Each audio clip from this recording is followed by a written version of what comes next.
Think about the last time your garden went dead quiet. Not just a lull in the singing, but a sudden, heavy, and suffocating stillness where not even a leaf seemed to move. You probably thought it was just a peaceful moment, but you were actually standing in the middle of a high-stakes survival event.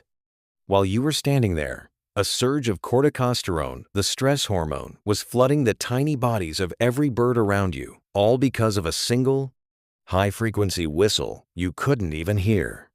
There is a hidden war for territory and a desperate race for survival happening just inches from your window. And the most incredible part is that these birds have already assigned you a role in their story.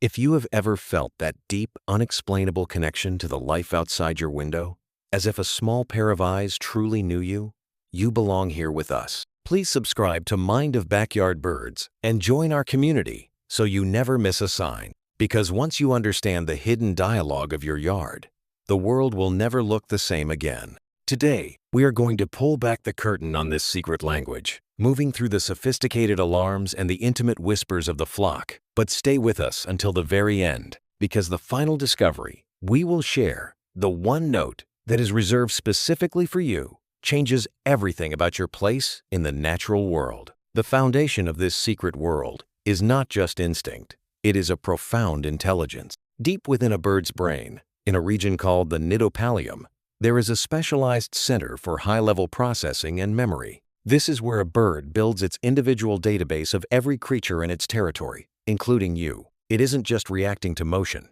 It is calculating threat levels and rewards. Take the black-capped chickadee, a tiny bird with a massive responsibility for the entire community. When you hear that rapid, buzzy chatter, you are listening to one of the most sophisticated alarm systems in the entire animal kingdom. Researchers at the University of Montana discovered that the number of D notes at the end of their signature call encodes the exact nature of a threat. A large, clumsy predator like a red-tailed hawk might only trigger 2 or 3 notes, but a small, agile predator, like a pygmy owl tucked in the canopy, will cause a chickadee to erupt in 20 or more rapid syllables. The chickadee is not just saying danger. It is describing the danger, encoding the size, proximity, and urgency into a single variable. And the incredible part is that the rest of the yard is listening. Nuthatches, woodpeckers, and wrens all speak chickadee. They use this information to decide whether to freeze or join together to mob the intruder, creating a community-wide broadcast system that you were simply the only one who didn't speak. As the energy of the morning shifts, you might hear a loud, sharp chip that cuts through the air like stone hitting stone. This is the northern cardinal, and for them, sound is the glue of a lifelong bond.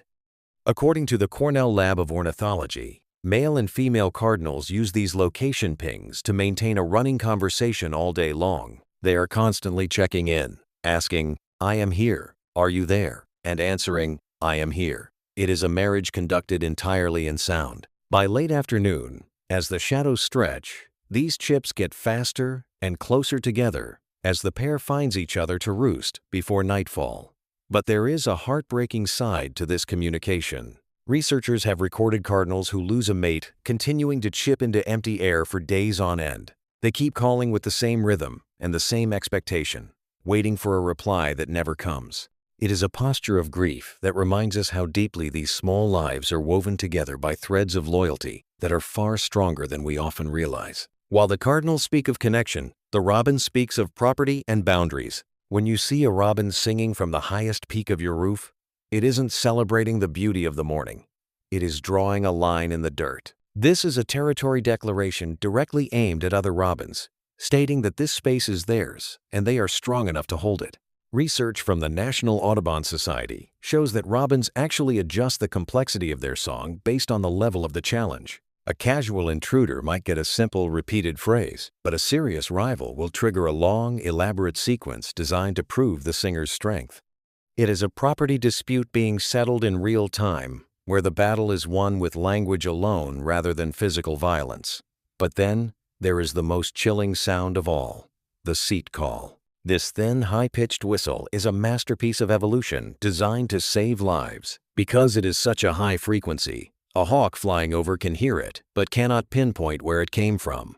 The bird giving the alarm remains invisible to the predator while warning everyone around it. This is the closest thing the bird world has to a universal word for danger, shared across 40 different species. This is where your role in the story becomes critical. You aren't just an observer. You are a variable in their mental map. The Carolina wren has a low, buzzy chirr call that it only gives when moving through familiar, stable spaces. Ornithologists at the Cornell lab found that wrens give this call most consistently in yards where the environment is predictable, where the same person fills the feeder and the garden is maintained in a gentle way. The wren's comfort call is essentially a review of your stewardship. It is the bird saying this place is reliable and safe enough to relax in. Even the blue jay, often unfairly called a bully, is actually the yard's bodyguard. Their aggressive screams are directed at hawks to let the predator know it has been seen, often causing the hawk to give up the hunt. Every small bird in your yard knows that when a blue jay is around, they have a vigilant sentry on duty who will announce a threat so loudly that everyone stays safe. But the most moving truth is found in the softest sound of all. Chickadees have a gentle contact call that has nothing to do with danger. It is a short, sweet note that just says, "I am here, you are there, we are together, everything is fine." Researchers at the University of Alberta found that chickadees who live in yards with a consistent human presence begin to incorporate that human into their spatial awareness. When you move predictably and speak in a calm voice, the flock does not treat your appearance as an interruption. They treat it as a known, trusted event. You are no longer a threat to be announced. You are a fixture, a part of the landscape they narrate to each other in real time. When a chickadee lands on a branch near you and gives that soft note while looking directly at you, it is including you in the map of its world. That tiny, barely there note is the closest thing the bird world has to your name. It means they have chosen to trust you in a world that is often cruel and fast. You have been woven into the language of the trees. You are the one who fills the feeder, the one who moves slowly, the one who has been here so long that you are no longer something they talk about. You are someone they talk around. You became part of the language itself. The next time you stand in your yard, ask yourself how many of those greetings you walked right past, and which one of those tiny notes was the one that has always meant you. Was there a day in your life when everything in the yard went suddenly still, and you felt like you were the only one who didn't know why? Tell me about that moment in the comments, and if this changed the way you listen, share it with someone who deserves to hear what the birds have been saying about them. Mind of Backyard Birds.